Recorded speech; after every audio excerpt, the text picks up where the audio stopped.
And we are alongside Instagram model video comedian, Amarie Lee. Boom. There it is. And it's actually Amarie Lee Comedy if you want to find her on _comedy. all across the social media. atmosphere. So what you do is you make these really funny. Now, I don't find every single one you do funny. And I don't even think that's the point, because it's about putting out content rather than getting and hoping one does go viral, right? Well, definitely. And comedy in itself is subjective, for everyone their own. So at the end of the day, the more you put out there, the more you'll get better. And it's and just, get a response. You're getting a response. Yeah. How many followers do you have on IG? I have over 100,000. Over 100K real followers. Let me explain something. Yes. There's a difference, because people don't realize when you see these Instagram numbers, not everybody has real followers, but you have real followers. You are actually, I can say this, and I hate using this word, but I love using it, an influencer. You influence people's minds, decisions, choices. I heard a song in the back of one of your videos, and I had to go look it up because I was like, wow, this song is hot. And I realized, wow, you know how many songs get popping like that? Definitely. Made Into You has an entire career based on the fact that Instagrammers and Viners were using his songs Uber everywhere and this and that. And now he is making his own hits. It goes viral. It goes viral because you guys influence. You influence what is out there on social media. How did you even get into this?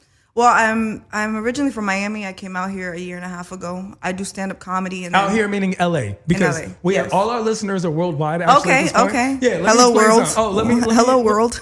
Yeah, we're like 1 million listeners. So okay, cool. And so I moved out here to LA a year and a half ago, doing stand-up. And then the only thing was that as far as acting, because I do acting as well, it was a little bit hard in the beginning. So I figured, let me just put my creative thought into something else, and then Instagram was my outlet. I came out here with 500 followers, and I just started doing videos every week. And you work with a whole group of people. You work with like a clique almost. And I feel like your clique involves, I've seen Paul Elia in a lot of your videos. Definitely. A good friend of mine. Hilarious, good kid. yes. Very good kid. I've seen Jahan in a lot of your videos. Jahan Jones. And he's almost like the leader of the pack. He is. Because he led the way into the Instagram world. When other people were still doubting what Instagram was about, Jahan was like, this is the future. Definitely. And while he's a very good actor, and he probably wasn't as successful as he would have liked to have been in acting, even though he should have been, because he's very good, he found success in Instagram. Yeah. And now people are booking him based on this, not realizing how talented an actor he really is. Yeah, they book him for hosting gigs. He's gone overseas. He's actually on a show on BET right now called Rebel. So it's kind of Instagram and doing all these videos is kind of like a platform to what's ahead. Because now you have people who do shows that are on network TV that are established, getting these influencers on their shows. Of course, because it's a built-in audience. Definitely. They hope that you can translate your personal audience onto the on-screen audience, and they can build off that. And that makes sense. Why would I hire someone who no one knows but is really good if I can hire someone that's decently good but everyone knows? Yep. And we've seen this in acting, so why not translate Instagram followers into that platform, the TV platform, because TV's dying. They're looking for everything. It's also and dedication. Like you see these people who say, I want to be an actor. I want to go to LA and I want to act.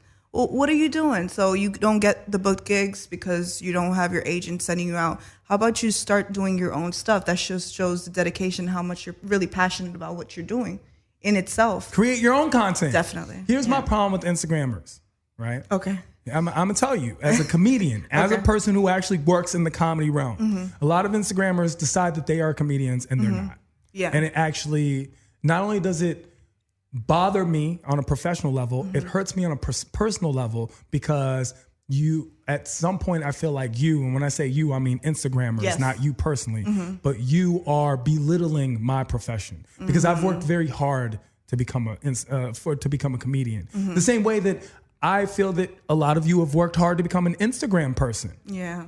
So that's my number one major problem. I have another problem too. Okay. Another problem is I've seen this happened a lot. It started with YouTube, then it moved on to Vine, and now it's in the Instagram world where they take material from comedians and they put it in, add a visual. And they record it. They visualize. And so now it looks like we took your material when it's definitely the other way around. It was our concept, our bit, our creative intellectual property that was created visually for that fact. And it aggravates me. No, definitely. I totally agree with you. I mean, I've only been doing stand-up for 5 years, but I've actually seen content creators that have thousands of followers actually do shows where they're quote-unquote comedians stand up. I was working at the Improv for a year, and they'd bomb.